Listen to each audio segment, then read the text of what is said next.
Racing sims always shine when the cars you're driving around feel authentic to handle. But when the tracks look so immersive they could be real, and the entire experience focused on getting you out of the game's menus and onto the tarmac as quickly as possible, you get Rennsport. What's more, its vehicles feel brilliant once you get a grip on handling them right. Diving into the game, I was met with a no-nonsense opening bunch of menus that allowed me to choose between driving profiles that reflected my proficiencies at racing titles. I tried them all out, and if you're a casual racing player, I'd recommend picking all of the assists and an easier difficulty setting. You're still going to be hard-pressed at keeping your wheels on the road even then. And that's because Rennsport has made its selection of cars feel as close as they can be to the real thing. Getting behind the wheel of an Audi R8 and putting the pedal to the floor gave me a satisfying burst of speed as I thundered down Hockenheimring. At the first corner, I soon found that the game is about coaxing as much performance as you can out of your vehicle with precise turns and well-timed braking. Turning on the racing line assist option is a game changer for casual racers, allowing them to gauge distance better and hit those challenging turns and corners at a speed that let them retain control of their vehicle as they worked hard to get an edge. Even a single error could cost you positions, with the game being as unforgiving to its drivers just like the real thing. I found myself constantly being warned about canceled laps when I attempted to get away with a badly judged turn. And incident points get slapped onto you in the event of a collision with another driver. The AI drivers are quite good at staying ahead and keeping you on your toes, but they can be unrealistically aggressive at times. Each season is structured like the real thing, with separate sessions for practice, qualifying, and the main race.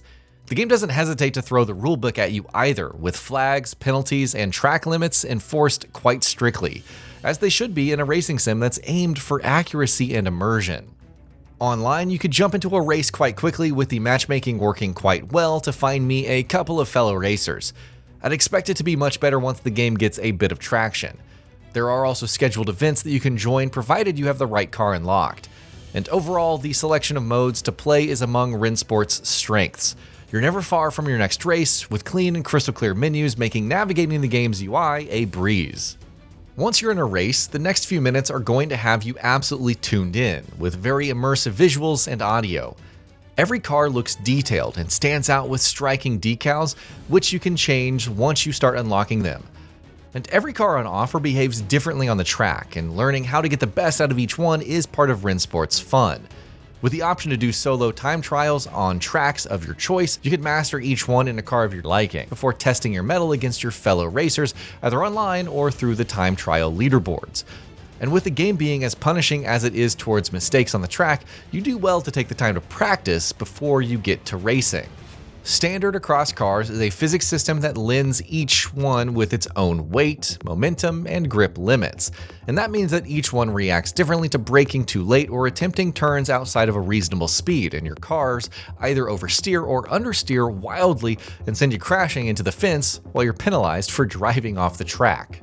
Damage simulation adds a welcome layer of realism to the experience, but it's not as consistent as it should be. At moments where a particularly hard crash ripped the spoiler clean off my car and left the boot open for the rest of the race, yet similar impacts on other cars resulted in little to no visible damage. Now, that inconsistency aside, damaging your car on easier settings generally doesn't affect its racing performance all that much, though I did have one incident in a BMW hybrid that left me stranded on the track and forced to restart the event. While the lower difficulties tend to shield you from these variables, the damage model ramps up noticeably at higher settings. That essentially translates to hours spent running laps around tracks in the car you're about to race, becoming one with the machine while committing every turn and corner to muscle memory so that you have a chance at getting ahead in an actual race. This makes Rennsport a racing sim geared towards pro players, its esports ambitions being well known at this point.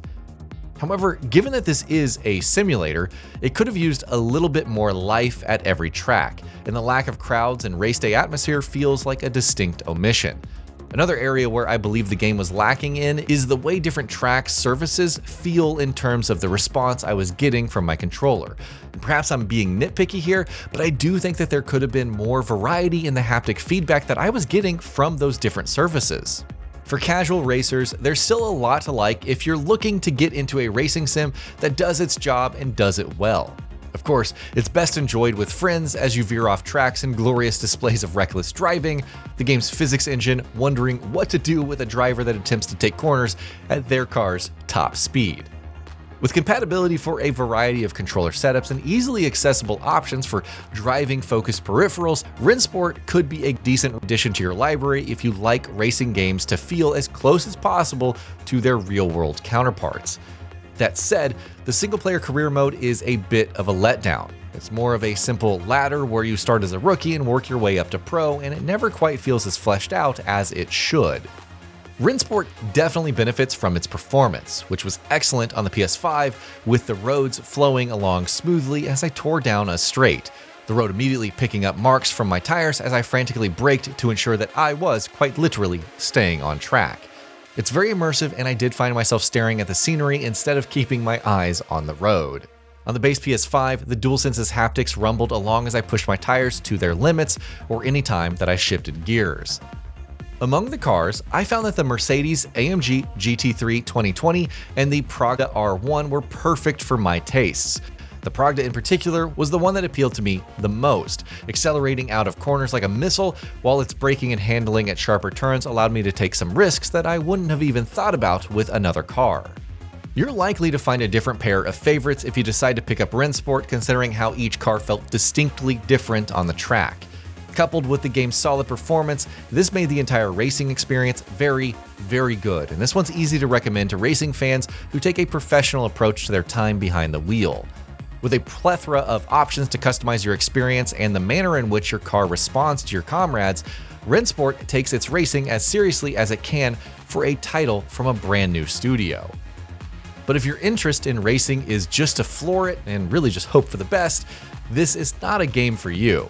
Its learning curve is quite steep, requiring hours of focus and practice before you get some momentum.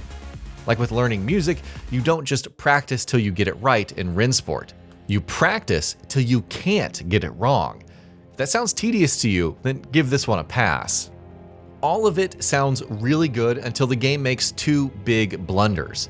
There's an in-game store where you can buy cosmetic liveries, which some players might be fine with. But then you discover that certain content is locked behind the deluxe edition, like the Nordschleife X Porsche 911 GT3R. And that's pretty disappointing because paywalling playable content behind special editions always leaves a bad taste. The second blunder is the lack of content. The standard version only includes 17 cars and 13 tracks, and it's unclear how additional content will be delivered in the future.